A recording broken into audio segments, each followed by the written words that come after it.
ஜெய் சாய்ராம், ஜெய் சாய்ராம், ஜெய் சாய்ராம்.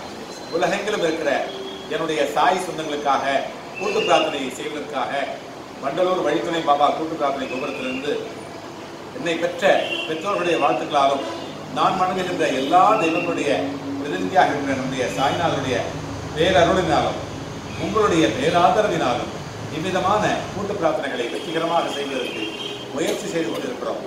அந்த வகையில் அநேக பிரார்த்தனைகள் இன்றைக்கு வந்திருக்கிறது. அதில் கோவையிலிருந்து ஒரு சகோதரி எழுதியிருந்தார்கள், எனக்கு பேசினார்கள். என்ன பிரார்த்தனை என்று சொன்னால், அவர் ஜாதகம் பார்க்கிறார்.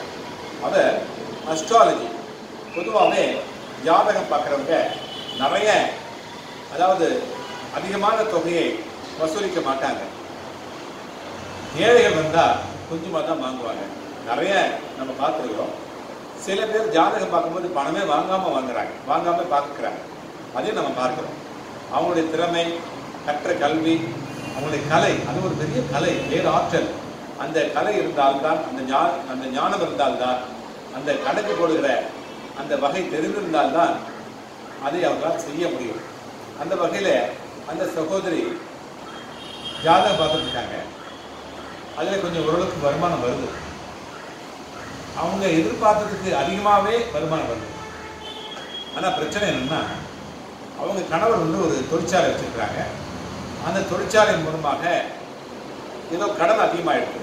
அந்த கடனை அடைக்கிறதுக்கு தொழிற்சாலையிலிருந்து வரக்கூடிய அந்த வருமானம் போதாமல் இவங்க வரக்கூடிய இந்த வருமானத்தை அதிகமாக எடுக்க வேண்டியது இருக்கு. சில நேரங்களில் குறைச்சலாக வாங்கலாம் அப்படின்னு நினச்சோம்னா அந்த இடத்துல அவங்களால குறைச்சலாக வாங்க முடியல. சிச்சுவேஷன், சந்தர்ப்பம், குறைஞ்சது 500 ரூபாய் வாங்கினா அவங்களால சர்வே பண்ண முடியுது, இல்லைன்னா அவங்களால சர்வே பண்ண முடியல. நிறைய பேர் வர்றாங்கப்பா, ஆனால் நான் ஜாதகம் நல்லா பார்க்குறேன், எனக்கு நல்லா பார்க்க தெரியும், எனக்கு திறமை இருக்குது, நிறைய பேருக்கு நல்லா சொல்லிட்டு இருக்கேன். ஆனால் இதை அதிகமாக எனக்கு மனசாட்சிக்கு விரோதமாக 500 ரூபாய் நான் சார்ஜ் பண்ண வேண்டியது அப்படின்னு சொல்கிறாங்க. சில பேர் அதை விட அதிகமாக 5000 ரூபாய் வாங்கினவங்க இருக்கிறாங்க. அவங்கவுங்க திறமைக்காக அவங்க அந்தந்த சார்ஜ் எப்படி மருத்துவர்கள் வாங்குறாங்களோ அந்த மாதிரி அவங்க வாங்குறாங்க. இருந்தாலும் கூட இந்தம்மா என்கிட்ட பேசி எனக்கு ரொம்ப கில்ட்டி ஃபீலிங்காக இருக்குது, நான் பாவம் பண்ணுறனோ தெரியல அப்படின்னு சொல்லிட்டு ரொம்ப வருத்தமாக சொன்னாங்க. என்னுடைய சுச்சுவேஷன் அப்படி இருக்குது. இருந்தாலும் நான் வாங்காமல் இருக்க முடியலை. நான் ஆரம்பத்தில் வாங்காமல் தான் இருந்தேன். படிப்படியாக நான் ஏற்றுறேன். என்ன திறமையினால அது அவங்களே தர்றாங்க. இருந்தாலும் கூட அது வாங்கக்கூடிய சுச்சுவேஷன் இருக்கிறேன். எனக்கு பாவமாக இருக்குது அப்படின்னு சொல்கிறாங்க. அதுலேருந்து மீண்டு வரணும், கடல்லேருந்தும் நான் மீண்டு வரணும், எனக்காக பாபாட்ட ப்ரே பண்ணிக்கங்க அப்படின்னு சொன்னாங்க.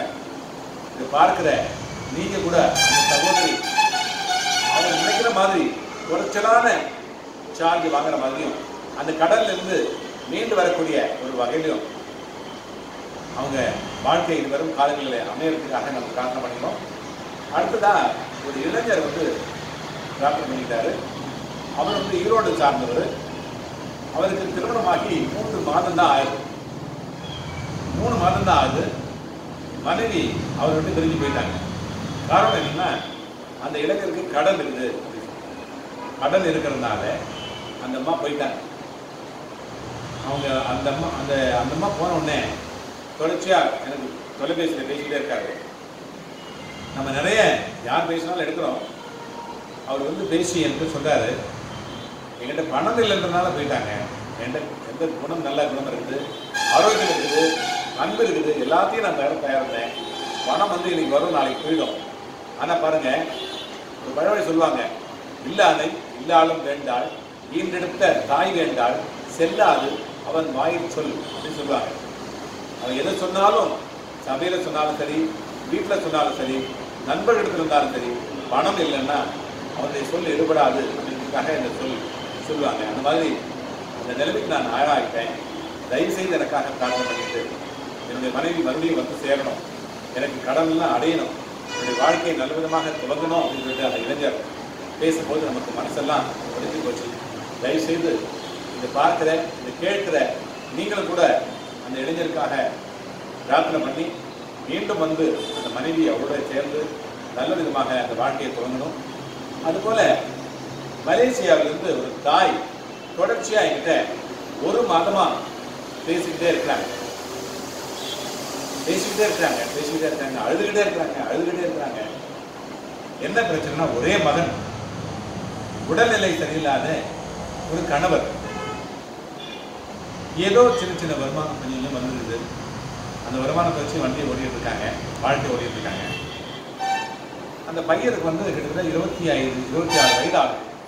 26 வயதாகிற அந்த மகன் ஆரோக்கியமா இருக்கான், திடகாத்திரமா இருக்கான். ஆனா அந்த தாய் சொல்றாங்க என்ன மட்டும் பிரேயர்ல, அந்த பையனை பாபாவை எடுத்து சொல்லுங்க, அவன் இருக்கிறத விட இறந்து போறது நல்லது, அதுக்காக நீங்க பிரார்த்தனை பண்ணுங்க அப்படின்னு சொல்றாங்க. எனக்கு மனசெல்லாம் கொதிக்குது, மனசெல்லாம் ரொம்ப வேதனை. என்னம்மா என்று சொல்றீங்க? ஏன்னா அந்த பையன் இன்னும் வளர்ச்சி அடையலை, மூளை வளர்ச்சி அடையலை.